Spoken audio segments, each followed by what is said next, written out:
Colligative properties के अंतर्गत आज हम बहुत ही इंपॉर्टेंट टॉपिक डिस्कस करने वाले हैं, that is osmotic pressure. Osmotic pressure को समझने से पहले हमको जानना पड़ेगा कि ऑस्मोसिस क्या होता है, ये कितने प्रकार का होता है। देन हमको समझ में आएगा कि ऑस्मोटिक प्रेशर क्या है, कैसे डेवलप होता है, किन किन फैक्टर्स पर डिपेंड करता है। और आज के लेक्चर में हम एक और बहुत ही इंपॉर्टेंट टॉपिक डिस्कस करेंगे, that is equation for ideal solutions. Ideal solutions के लिए इक्वेशन डिस्कस करेंगे, that is one half equation discuss करेंगे। तो चलिए समय न नुकसान करते हुए हम टॉपिक लेने जा रहे हैं ऑस्मोटिक प्रेशर। और ऑस्मोटिक प्रेशर को डिस्कस करने से पहले हम एक और छोटा सा टॉपिक डिस्कस करेंगे, दैट इज डिफ्यूजन। देखते हैं स्लाइड में क्या लिखा है।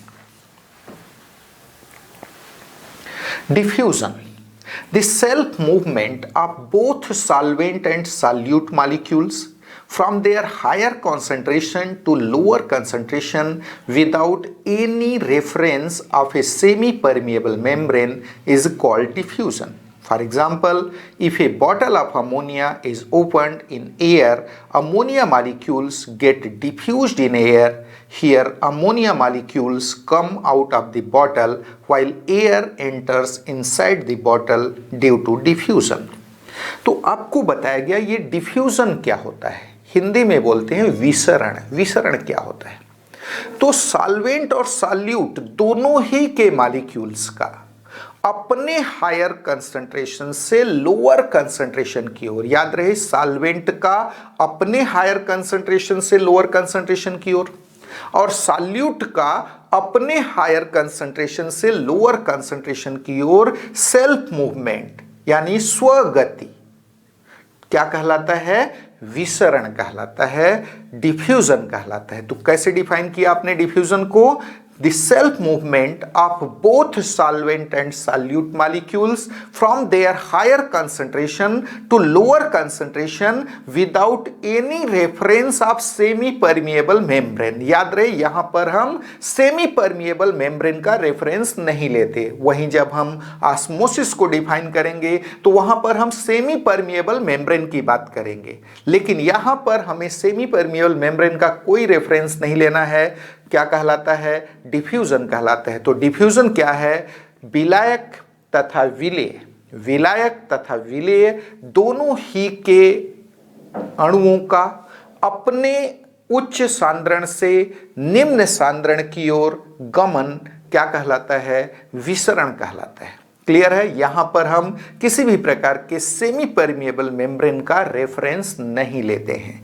इसका एक एग्जाम्पल अगर हम देखना चाहें तो सपोज हमने अमोनिया का बॉटल लिया और उसको खोल दिया, व्हाट विल हैपन?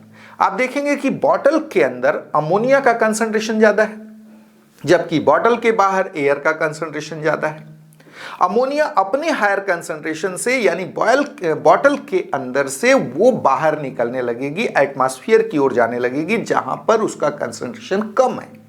वहीं एयर का कंसंट्रेशन एटमॉस्फेयर में ज्यादा है, वह अपने हायर कंसंट्रेशन से लोअर कंसंट्रेशन यानी बॉटल के अंदर एंट्री करने लगेगा ड्यू टू डिफ्यूजन। देखिए इसे समझाया गया है डायग्राम में। ये देखिए यहां पर अमोनिया का एक बॉटल लिया गया है जिसके अंदर अमोनिया इनक्लोज्ड है, अमोनिया के मॉलिक्यूल्स दिख रहे हैं। बॉटल क्लोज्ड है, बाहर में एयर है। याद रहे बाहर में एयर का कंसंट्रेशन ज्यादा है, बॉटल के अंदर अमोनिया का कंसंट्रेशन ज्यादा है। जैसे ही आपने बॉटल को खोला, what will happen?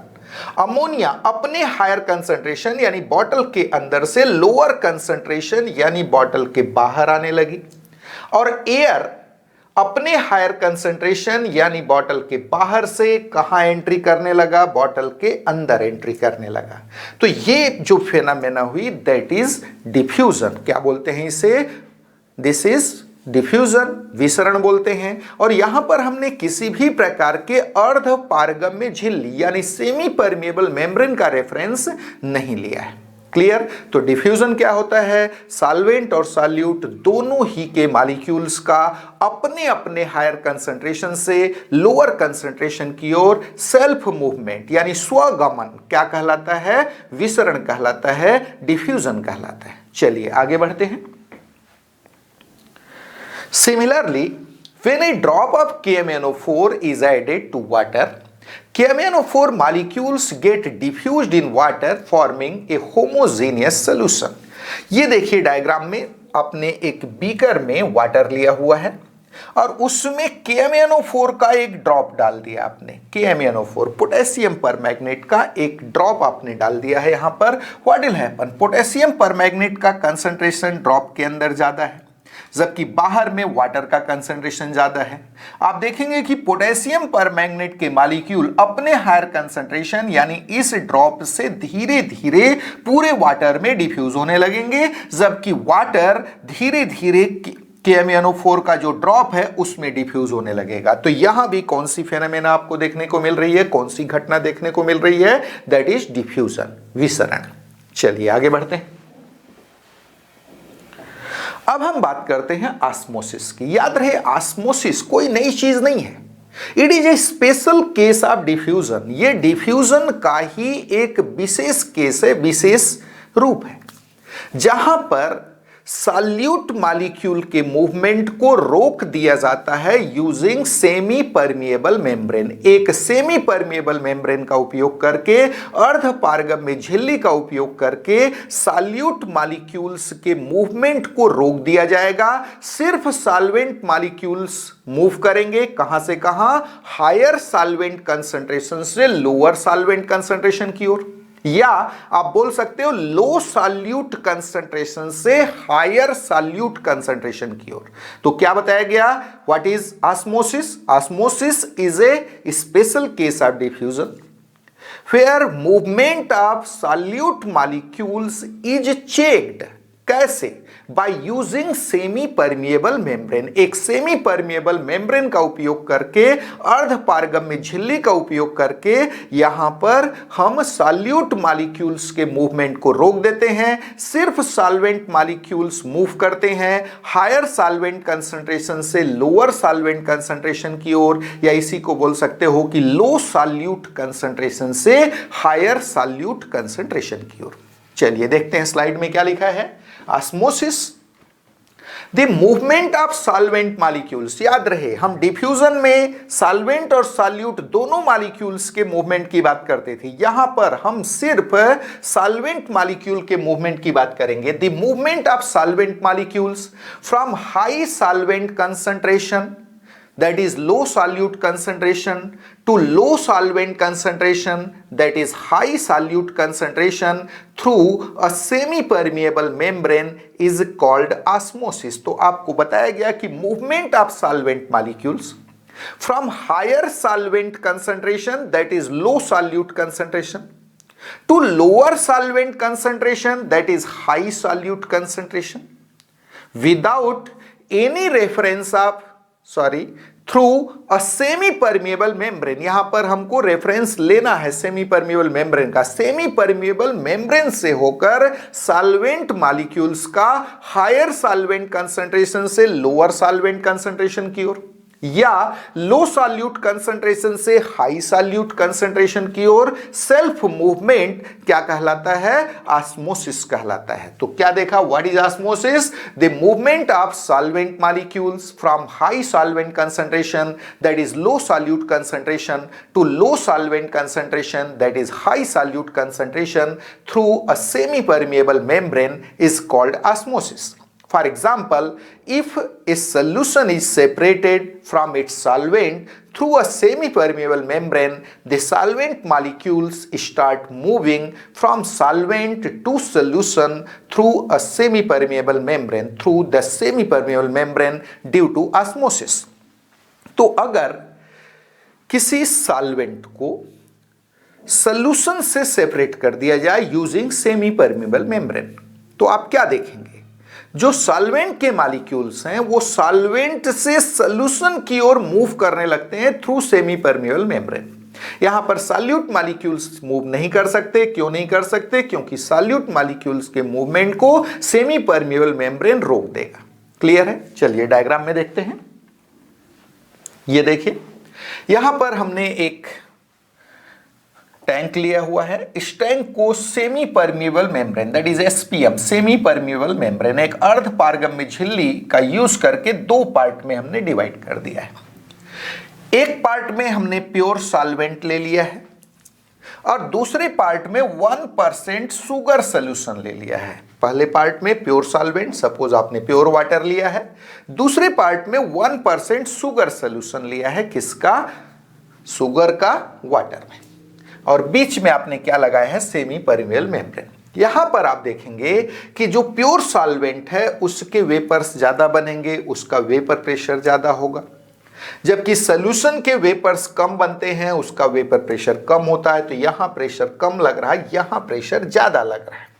What will happen? आप देखेंगे कि सॉल्वेंट मॉलिक्यूल्स प्योर सॉल्वेंट से सॉल्यूशन की ओर मूव करने लगेंगे थ्रू सेमी परमिएबल मेम्ब्रेन, अर्ध पारगम्य झिल्ली से होकर। इसी फिनोमेना को हम क्या नाम देते हैं? ऑस्मोसिस नाम देते हैं। तो व्हाट इज ऑस्मोसिस?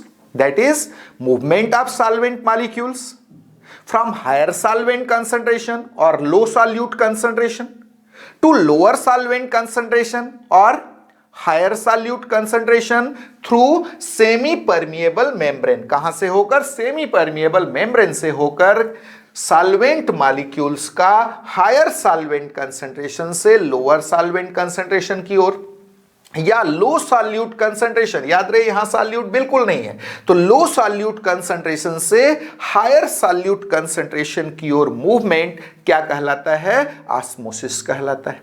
क्लियर है? आगे देखिए क्या लिखा है। Osmosis is special case of diffusion where the movement of solute molecules is checked using semi permeable membrane. It is caused by difference in vapor pressure of pure solvent and solution। तो आपको बताया गया कि osmosis diffusion का special case है, विशेष रूप है, जहां पर सॉल्यूट के मूवमेंट को रोक दिया जाता है यूजिंग सेमी परमिएबल मेम्ब्रेन। अगर ये सेमी परमिएबल मेम्ब्रेन नहीं होती तो सॉल्यूट अपने हायर से लोअर की ओर मूव करने लगते, लेकिन सेमी परमिएबल मेम्ब्रेन जो है वो सॉल्यूट मॉलिक्यूल्स के मूवमेंट को रोक देता है, सिर्फ सॉल्वेंट मॉलिक्यूल्स मूव कर पाते हैं अपने हायर कंसंट्रेशन से लोअर कंसंट्रेशन की ओर। अब खास बात, आप देखेंगे कि ऑस्मोसिस होता क्यों है, तो ऑस्मोसिस का कारण क्या है, इसका अगर हम सिंगल सेंटेंस आंसर चाहते हैं कि what is cause of osmosis, तो ऑस्मोसिस का कारण है प्योर सॉल्वेंट और सॉल्यूशन के वेपर प्रेशर में डिफरेंस का होना। आप देखेंगे कि प्योर सॉल्वेंट का वेपर प्रेशर ज्यादा होता है, उसके वेपर्स ज्यादा बनते हैं, जबकि सॉल्यूशन का वेपर प्रेशर कम होता है। यहां प्रेशर कम है, यहां ज्यादा है, तो नेचुरली इस प्रेशर को ओवरकम करने के लिए सॉल्वेंट मूव करने लगेंगे कहां पर? प्योर सॉल्वेंट से किधर? सॉल्यूशन की ओर। तो what is cause of osmosis? तो आपने देखा it is due to difference in vapour pressure of pure solvent and solution. Clear? चलिए आगे बढ़ते हैं। Now types of osmosis. अब देखते हैं कि ऑस्मोसिस कितने प्रकार का होता है। तो हम यहां पर इन जनरल दो टाइप के ऑस्मोसिस की बात करते हैं। एक को हम बोलते हैं एंडोऑस्मोसिस, जहां पर सॉल्वेंट मॉलिक्यूल किसी सेल के अंदर एंट्री करेगा। याद रहे ऑस्मोसिस इन जनरल एक बायोलॉजिकल प्रोसेस है, और बायोलॉजिकल प्रोसेस को ध्यान में रखते हुए इसके दो टाइप हैं, एंडोऑस्मोसिस और एक्सोऑस्मोसिस। बड़ा ही इजी केस है, आपसे एकेडमिक एग्जाम में यूजुअली पूछा जाता है। तो देखते हैं ये दोनों टाइप क्या क्या है। सबसे पहले टाइप्स ऑफ ऑस्मोसिस। ऑस्मोसिस में be of following two types. First one is endosmosis, Hindi में बोलते हैं अंतः परासरण, और एक्सोऑस्मोसिस जिसको बाह्य परासरण बोलते हैं। तो सबसे पहले हम एंडोऑस्मोसिस की बात करते हैं, अंतः परासरण की बात करते हैं। क्या है?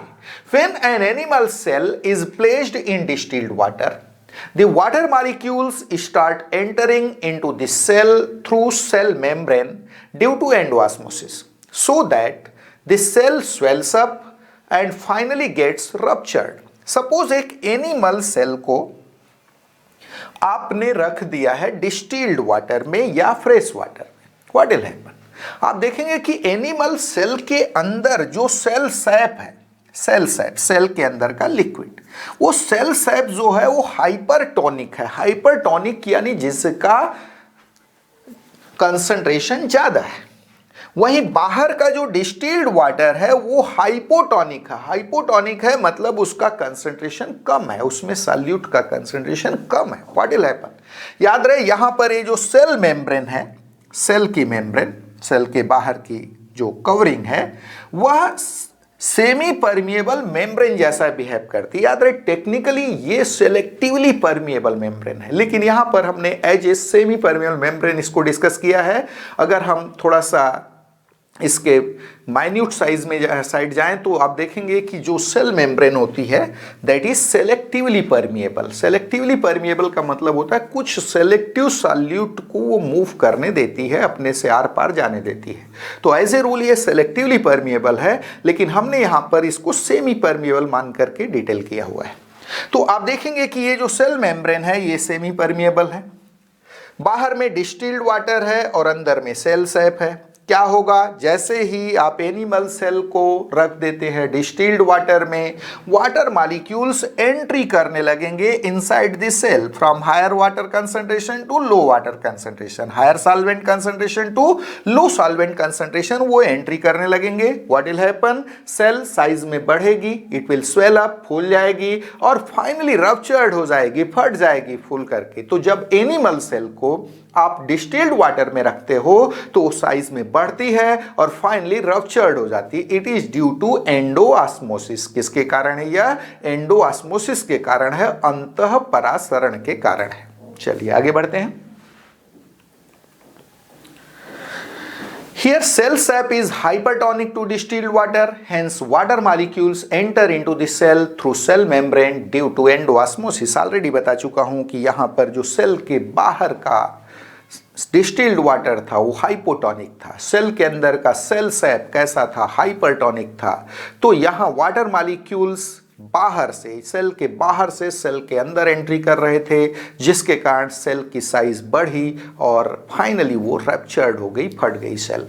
चलिए आगे बढ़ते हैं, बात करते हैं एक्सोऑस्मोसिस की। यहां पर क्या होगा, यहां पर वाटर मॉलिक्यूल्स और सॉल्वेंट मॉलिक्यूल्स किसी सेल के अंदर से बाहर आएंगे, जिसके कारण हम इसको क्या नाम देते हैं, एक्सोऑस्मोसिस। देखिए क्या लिखा है स्लाइड में, When an animal cell is placed in concentrated solution of NaCl, the water molecules start coming out of the cell due to exosmosis and therefore the cell gets flaccid। क्या होगा, सपोज आपने animal cell को concentrated NaCl के solution में या concentrated sugar solution में रख दिया। अब क्या होगा, जो बाहर का सोल्यूशन है वो हाइपरटोनिक है, मोर कंसंट्रेटेड है, अंदर का सेल के अंदर का सोल्यूशन जो है वो हाइपोटोनिक है, यानी उसका कंसंट्रेशन कम है। तो नेचुरली इस बार वाटर मॉलिक्यूल्स क्या करेंगे, हायर सॉल्वेंट कंसंट्रेशन कहां पर है, सेल के अंदर है, तो सेल के अंदर से वाटर मॉलिक्यूल्स सेल के बाहर आने लगेंगे। क्या होगा, सेल जो होगी वह फ्लैसिड हो जाएगी, श्रिंकल्ड हो जाएगी, सिकुड़ जाएगी। क्लियर है, तो ये फेनोमेना देखने को मिलेगा किसके केस में, एक्सोऑस्मोसिस के केस में, बाह्य परासरण के केस में। कब होगा ऐसा, जब आप एनिमल सेल को कहां रख देंगे, कंसंट्रेटेड NaCl के सोल्यूशन में या कंसंट्रेटेड शुगर के सोल्यूशन में रख देंगे, देयर विल आकर एक्सोऑस्मोसिस। याद रहे ये एंडोऑस्मोसिस और एक्सोऑस्मोसिस यूजुअली आपसे एकेडमिक एग्जाम में पूछे जाते हैं और कई बार रीजनिंग क्वेश्चन के फॉर्म में पूछे जाते हैं। What will happen if an animal cell is placed in distilled water, और what will happen when an animal cell is placed in concentrated solution of NaCl। इस टाइप के क्वेश्चंस आपसे academic exam में पूछे जाते हैं। तो आपसे जानना चाहता है सामने वाला कि आप एंडोऑस्मोसिस और एक्सोऑस्मोसिस को जानते हैं कि नहीं। चलिए आगे बढ़ते हैं। Here cell sap is hypotonic to the NaCl solution, hence water molecules come out of the cell through cell membrane due to exoosmosis। Already बता चुके हैं, यहाँ पर इस केस में जो हमने एक्सोऑस्मोसिस का केस लिया था, वहाँ पर सेल के बाहर का जो सोल्यूशन था वो हाइपरटोनिक था, मोर कंसंट्रेटेड था, वहाँ पर सॉल्वेंट का कंसंट्रेशन लो था, जबकि सेल के अंदर जो सेल सैप था उसका कंसंट्रेशन ज़्यादा था, वहाँ सॉल्वेंट उसका कंसंट्रेशन कम था, वहाँ सॉल्वेंट का कंसंट्रेशन ज़्यादा था, इसलिए सॉल्वेंट मॉलिक्यूल सेल के अंदर से बाहर आने लगे और सेल श्रिंकल्ड हो गई, सिकुड़ गई। चलिए आगे बढ़ते हैं। नाउ ऑस्मेटिक प्रेशर, अब हम बात करते हैं ऑस्मेटिक प्रेशर का। क्या होता है ऑस्मेटिक प्रेशर? तो आप देखेंगे कि ऑस्मोसिस क्यों होता है। It is due to difference in vapour pressure of pure solvent and solution. Pure solvent और सोल्यूशन के वेपर प्रेशर के डिफरेंस के कारण ऑस्मोसिस हो रहा है। यही डिफरेंस ऑस्मोसिस के लिए जिम्मेदार है। इसीलिए इस difference in vapour pressure of pure solvent and solution, ये जो डिफरेंस इन वेपर प्रेशर है, इसी को हम नाम देते हैं osmotic pressure, because it causes osmosis. क्योंकि यह क्या करवा रहा है? ऑस्मोसिस करवा रहा है। इसको हम नाम देते हैं ऑस्मेटिक प्रेशर। देखिए स्लाइड में क्या लिखा है। Osmosis is caused by difference in vapor pressure of pure solvent and solution. This difference in vapor pressure of pure solvent and solution causing osmosis is called osmotic pressure of this solution. Osmotic pressure can be defined in following ways. तो सबसे पहले आपने देखा कि osmosis का कारण है solvent और सॉल्यूशन के वाष्प दाब में अंतर का होना, और यही अंतर सॉल्वेंट और सॉल्यूशन के वेपर प्रेशर का यही डिफरेंस जो ऑस्मोसिस करवा रहा है, ऑस्मोसिस के लिए जिम्मेदार है, क्या कहलाता है? ऑस्मेटिक प्रेशर ऑफ सॉल्यूशन कहलाता है। विलयन का वाष्प, विलयन का ऑस्मेटिक प्रेशर, विलयन का परासरण दाब कहलाता है। चलिए आगे बढ़ते हैं। फर्स्ट डेफिनेशन, सबसे पहले हम पहला डेफिनेशन, याद रहे ऑस्मेटिक प्रेशर को अलग अलग तरीके से, कई तरीके से डिफाइन करते हैं। एक दो इंपॉर्टेंट डेफिनेशन को हम यहां डिस्कस करेंगे। चलिए सबसे पहले फर्स्ट डेफिनेशन लेने जा रहे हैं। The hydrostatic pressure which develops due to osmosis and finally checks the osmosis is called osmotic pressure of the solution। यानी ऐसा हाइड्रोस्टैटिक प्रेशर, वह द्रव स्थैतिक दाब जो ऑस्मोसिस के कारण, परासरण के कारण उत्पन्न होता है, प्रोड्यूस होता है, और फाइनली ऑस्मोसिस को रोक देता है, और अंततः ऑस्मोसिस को रोक देता है, चेक कर देता है, क्या कहलाता है? ऑस्मेटिक प्रेशर कहलाता है। पहला डेफिनेशन है, देखिए क्या लिखा है। The hydrostatic pressure which develops due to osmosis and finally checks the osmosis is called osmotic pressure of the solution. Let 1% aqueous solution of a sugar is taken in a long neck thistle funnel provided with a semi-permeable membrane on its bottom. It is suspended in distilled water taken in a tank. Here, due to difference in vapor pressure of pure solvent and solution, the solvent molecules enter in the thistle funnel through semi-permeable membrane, so that the column of solution in funnel rises. तो आपने क्या किया?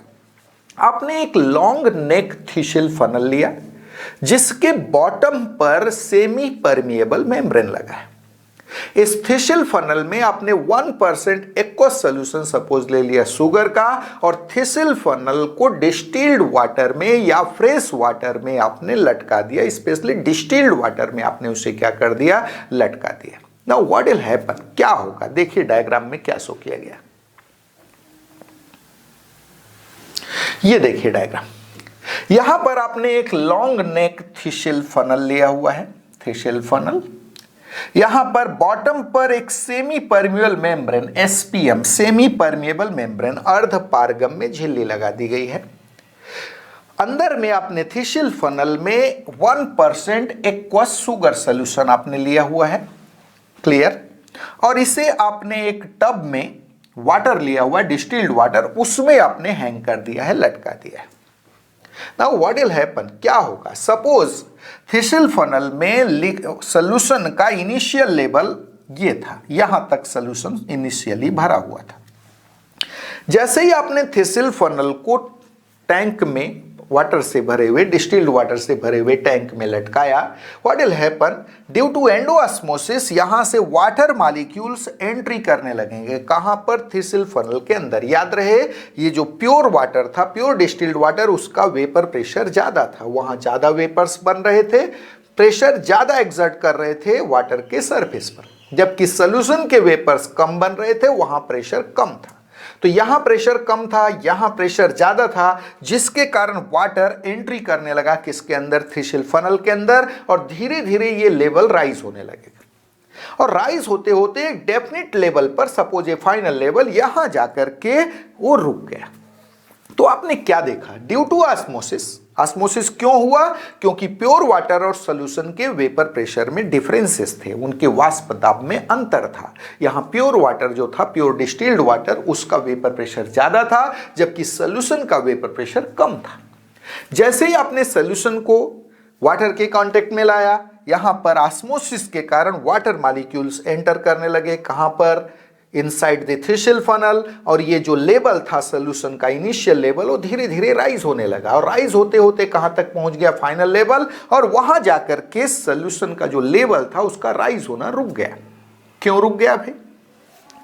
तो आप देखेंगे कि यहां पर प्योर सॉल्वेंट का वेपर प्रेशर ज्यादा था और सॉल्यूशन का वेपर प्रेशर कम था। इस कॉलम का जो हाइट है उसके बढ़ने के कारण, सपोज एच हाइट इंक्रीज हुआ, इसके कारण एक हाइड्रोस्टैटिक प्रेशर डेवलप हुआ, that is H D G के इक्वल होगा। H that is height of the column, liquid column, D density of the liquid, G gravitational acceleration. Clear है? तो यहां पर इस कॉलम के बढ़ने के कारण एक हाइड्रोस्टैटिक प्रेशर, एक द्रव स्थैतिक दाब डेवलप हुआ है, जिसका वैल्यू कितना है? पाई से हमने इसको डिनोट किया है, pi equals to H D G. कितना है वह? एच डी जी के इक्वल है। H is height of the column, D is density of the liquid inside the column, and G is gravitational acceleration. तो ये hydrostatic pressure के कारण ये डिफरेंस, एक एडिशनल प्रेशर लगने लगा नीचे के ओर, जिसके कारण ये जो वेपर प्रेशर था किसका? सॉल्यूशन का, सॉरी प्योर सॉल्वेंट का, इस सॉल्यूशन का वेपर प्रेशर, याद रहे सॉल्यूशन का vapour pressure plus this hydrostatic pressure, ये दोनों मिलकर के प्योर सॉल्वेंट के वेपर प्रेशर के इक्वल हो गए, जिसके कारण ऑस्मोसिस क्या हुआ? रुक गया। तो ये जो हाइड्रोस्टैटिक प्रेशर डेवलप हुआ, नेचुरली यह प्योर सॉल्वेंट और सॉल्यूशन के वेपर प्रेशर के डिफरेंस के बराबर था। ऑस्मोसिस के कारण ये डेवलप हुआ और अल्टीमेटली इसने ऑस्मोसिस को क्या किया? रोक दिया, चेक कर दिया। तो नेचुरली इसे हम क्या नाम देंगे? ऑस्मेटिक प्रेशर नाम देंगे। क्या नाम देंगे? Osmotic pressure. तो आपने क्या देखा? What is osmotic pressure? The hydrostatic pressure which develops due to osmosis and finally checks the osmosis. अंत में क्या करता है? ऑस्मोसिस को रोक देता है, is called osmotic pressure of this solution. Clear है? याद रहे न्यूमेरिकली यह प्योर सॉल्वेंट और सॉल्यूशन के वेपर प्रेशर के डिफरेंस के बराबर है। क्लियर है? देखते हैं स्लाइड में क्या लिखा था।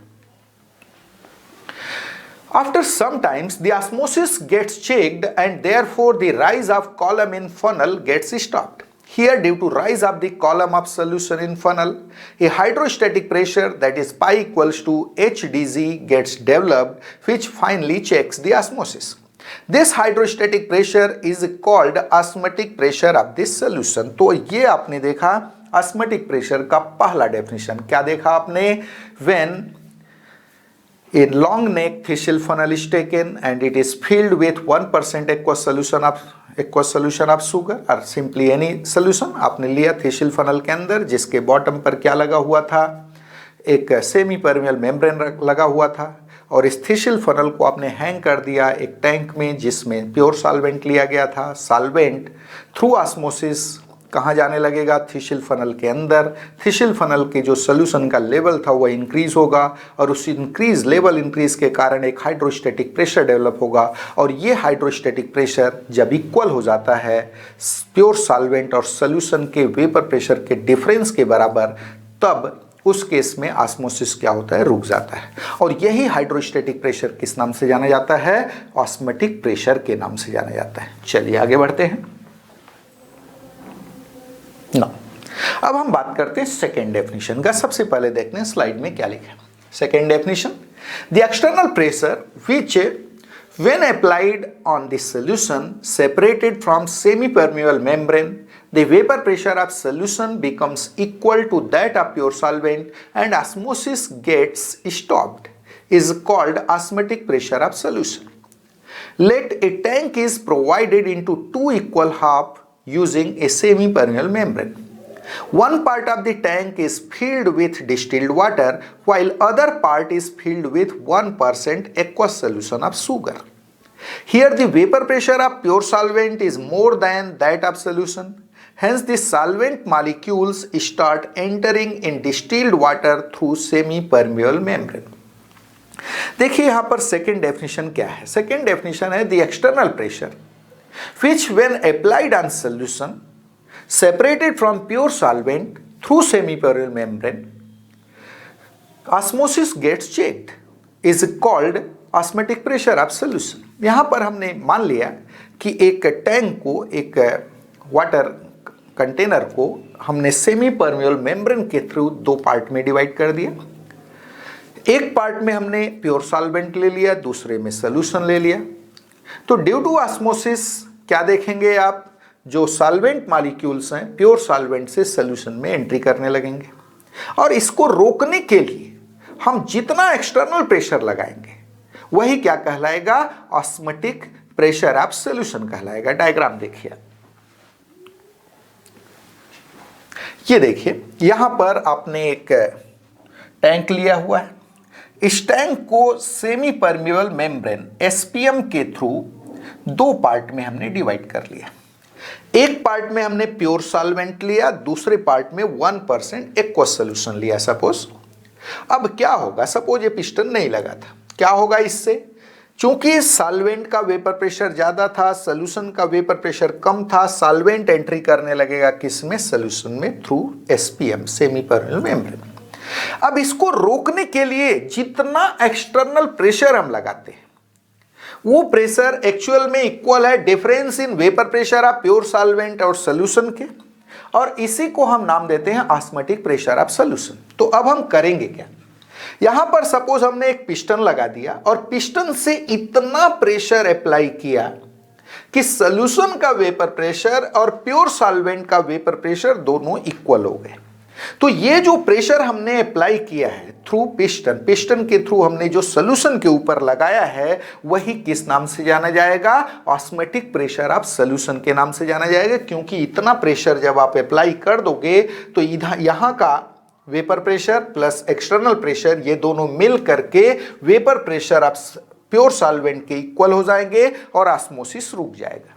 तो कैसे डिफाइन किया, सेकेंड डेफिनेशन क्या है, the external pressure which when applied on a solution, the external pressure which when applied on the solution separated from pure solvent through semi-permeable membrane, the vapor pressure of solution becomes equal to that of pure solvent and osmosis gets stopped. क्या कहलाता है, osmotic pressure of solution, यानी वह बाह्य दाब जिससे विलयन पर आरोपित करने पर विलयन का वाष्प दाब शुद्ध विलायक के वाष्प दाब के बराबर हो जाता है तथा परासरण रुक जाता है. क्या कहलाता है, विलयन का परासरण दाब कहलाता है. ये था आपका second definition.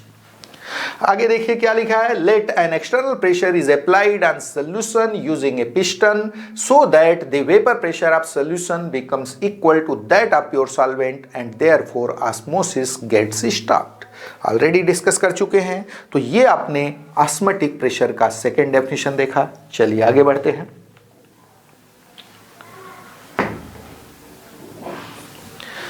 Here the external pressure applied corresponds to osmotic pressure of solution.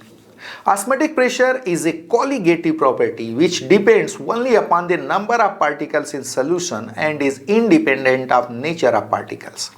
It is used in experimental determination of molecular mass of different non-volatile solutes. तो आप देखेंगे कि ऑस्मोटिक प्रेशर एक colligative property, एक अणुसंख्य गुण है जो केवल सॉल्यूशन में उपस्थित सॉल्यूट के नंबर ऑफ पार्टिकल्स पर डिपेंड करता है, नेचर ऑफ पार्टिकल पर डिपेंड नहीं करता. और इसका यूज किसी नॉन वोलाटाइल सॉल्यूट के मॉलिक्यूलर मास के डिटर्मिनेशन में किया जाता है. एक बड़ा ही स्पेसिफिक क्वेश्चन कॉम्पिटिटिव एग्जाम में पूछा जाता है कि प्रोटीन का मॉलिक्यूलर मास डिटरमिन करने के लिए सबसे सुटेबल कॉलिगेटिव प्रॉपर्टी कौन है, then answer is osmotic pressure. क्यों है इसकी बात हम बाद में डिस्कस करेंगे, लेकिन ये क्वेश्चन कॉम्पिटिटिव एग्जाम में बहुत पूछा जाता है कि प्रोटीन का मॉलिक्यूलर मास डिटरमिन किसके बेसिस पर किया जाता है, then answer is osmotic pressure. चलिए आगे बढ़ते हैं. Now ideal equation of solution और वांट ऑफ इक्वेशन। सोल्यूशन के लिए आइडियल इक्वेशन यानी आदर्श समीकरण की बात करने जा रहे हैं, जिसको हम वांट ऑफ इक्वेशन बोलते हैं। वांट ऑफ बड़ा ही स्पेसिफिक कैरेक्टर। वांट ऑफ ने बताया ऑन एक्सपेरिमेंटल बेसिस कि वेरी डाइल्यूट सोल्यूशन में, आइडियल सोल्यूशन में, वेरी डाइल्यूट सोल्यूशन में solute particle same role play करते हैं as played by gaseous molecules in gases. याद रहे, on experimental basis van't Hoff, experimental basis पर वांट ऑफ ने बताया कि, van't Hoff stated that in solution, in very dilute solution, solute molecules play the same role as played by gaseous molecules in gases. Hence, behavior of solution, behavior of ideal solution is identical to behavior of gases, and all the laws applicable on gases are equally applicable on solution. तो क्या बताया गया? Want Hoff ने experimental basis में बताया कि very dilute solution में अति तनु विलयनों में, यानी आदर्श विलयनों में, विलय के कणों का वही व्यवहार होता है जो गैसों में गैस के अणुओं का होता है। इसका मतलब यह हुआ कि आइडियल सॉल्यूशन का बिहेवियर गैसियस बिहेवियर के समान होता है, और गैसों पर अप्लाइड सारे laws like Boyle's law, Charles law, Avogadro's law, ये सारे के सारे सॉल्यूशन पर, आइडियल सॉल्यूशन पर इक्वली एप्लीकेबल है। और यहां पर वांट ऑफ ने यह भी बताया कि जो सॉल्यूशन का ऑस्मोटिक प्रेशर है that is analogous to pressure of gases, gas के प्रेशर के एनालॉगस है। और इस बेसिस पर जो आइडियल गैस के लिए इक्वेशन आता था PV इक्वल्स टू nRT, उसी के एनालॉगस सॉल्यूशन के लिए एक इक्वेशन दिया है जिसको नाम दिया गया आइडियल इक्वेशन फॉर सोल्यूबल। उसको हम आइडियल गैस इक्वेशन बोलते थे, PV इक्वल्स टू nRT को, और यहां पाई V इक्वल्स टू nRT और NHT बोलते हैं, जिसको हम आइडियल इक्वेशन फॉर सोल्यूशन बोलते हैं। दोनों सेम है। पाई P की जगह आ गया, गैसियस जो इक्वेशन आता था ideal gas equation PV equals to nRT, वहां P की जगह पाई आ गया। V एज इट इज रहा, V गैसियस वॉल्यूम था, वहां वॉल्यूम ऑफ सोल्यूशन हमने ले दिया। N number of moles of gas था, वहां number of moles of solute आ गया। R गैस कांस्टेंट था, उसकी जगह हमने S ले लिया, सोल्यूशन कांस्टेंट। इनके वैल्यूज भी सेम होगा, याद रहे सोल्यूशन कांस्टेंट का वैल्यू वही होता है जो गैस कांस्टेंट का वैल्यू था। और T एब्सोल्यूट टेम्परेचर दोनों में कॉमन है। देखिए स्लाइड में क्या लिखा है। On experimental basis, Want have found that in very dilute solutions, solute molecules play the same role as played by gaseous molecules in gases. Hence, all the gaseous laws such as Boyle's law, Charles' law, Avogadro's law, etc. are equally applicable on dilute solutions, that is ideal solutions. Here, osmotic pressure of solution is identical to gaseous pressure. तो क्या बताया want आपने कि solution का जो osmotic pressure है, परासरण दाब है, वो गैसों के दाब के आइडेंटिकल होता है, समान होता है। चलिए आगे बढ़ते हैं।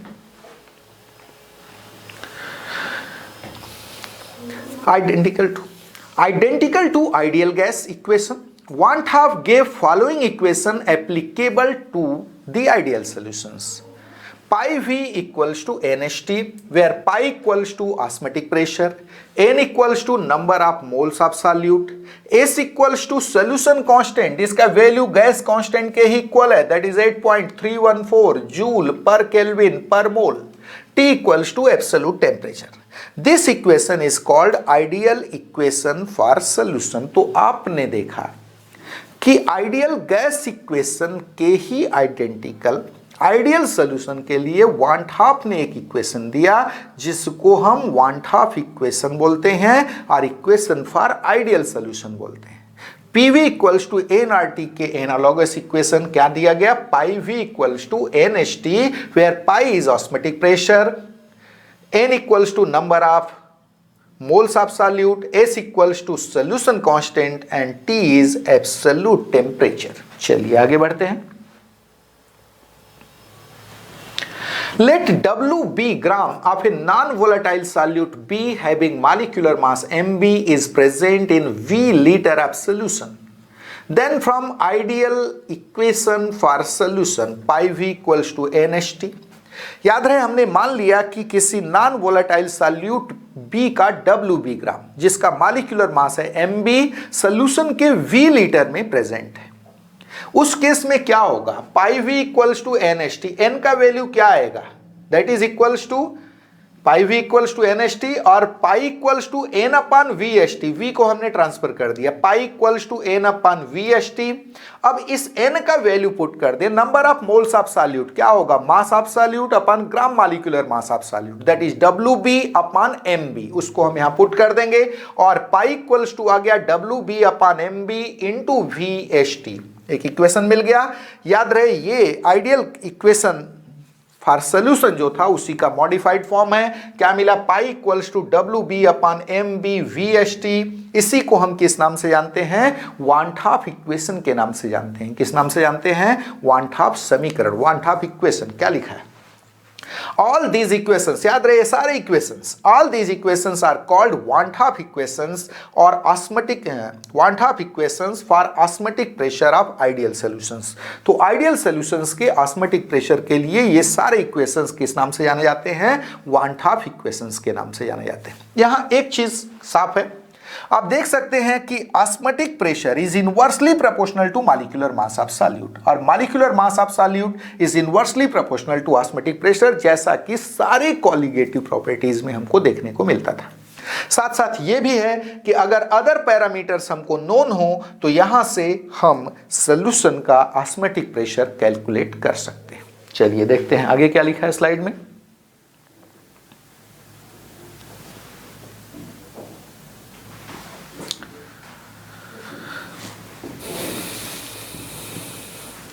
Yes, from this expression, it is clear that the molecular mass of non-volatile solute is inversely proportional to the osmotic pressure of solution.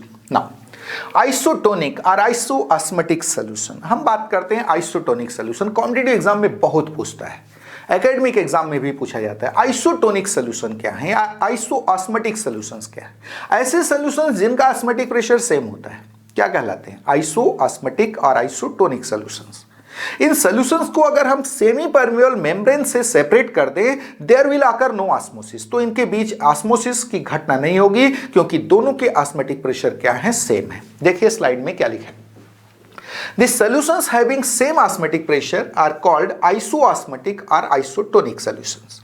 When these solutions are separated by semi-permeable membrane, there occurs no osmosis. तो ऐसे solutions जिनका osmotic pressure same है, isotonic solution और isoosmotic solution कहलाते हैं, समपराशरी विलयन कहलाते हैं। इन सॉल्यूशंस को सेमी परमिएबल मेम्ब्रेन के द्वारा अर्धपारगम्य झिल्ली के द्वारा पृथक कर देने पर, सेपरेट कर देने पर यहां ऑस्मोसिस की घटना नहीं होती है। चलिए आगे बढ़ते हैं। Let two isotonic solutions have osmotic pressure pi 1 and pi 2 respectively। मान लीजिए दो solutions हैं जिनके osmotic pressure pi 1 और pi 2 है। Then what will happen? Then pi 1 will be equals to pi 2। अगर ये osmotic, isoosmotic है, isotonic है, तो pi 1 will be equals to pi 2। और since pi equals to n upon VHT, already आप पढ़ चुके हैं, pi equals to n upon VHT, therefore pi equals to CHT is n upon V, that is molar concentration, उसकी जगह C लिख सकते हो, pi equals to CHT। Here for isotonic solutions, isotonic solutions के लिए पाई 1 इक्वल्स टू पाई 2 आपने लिया है, means C1H equals to C2H। C1 concentration पहले सॉल्यूशन का, ये कंसंट्रेशन है दूसरे सॉल्यूशन का, तो C1H इक्वल्स टू C2H और C1 equals to C2। Thus, isotonic solutions have same molar concentrations। तो isotonic solutions का molar concentration आपने देखा क्या होता है, सेम होता है। इनके लिए पाई 1 इक्वल्स टू पाई 2 होता है और C1 इक्वल्स टू C2 होता है। दोनों के मोलर कंसंट्रेशंस क्या होते हैं, सेम होते हैं।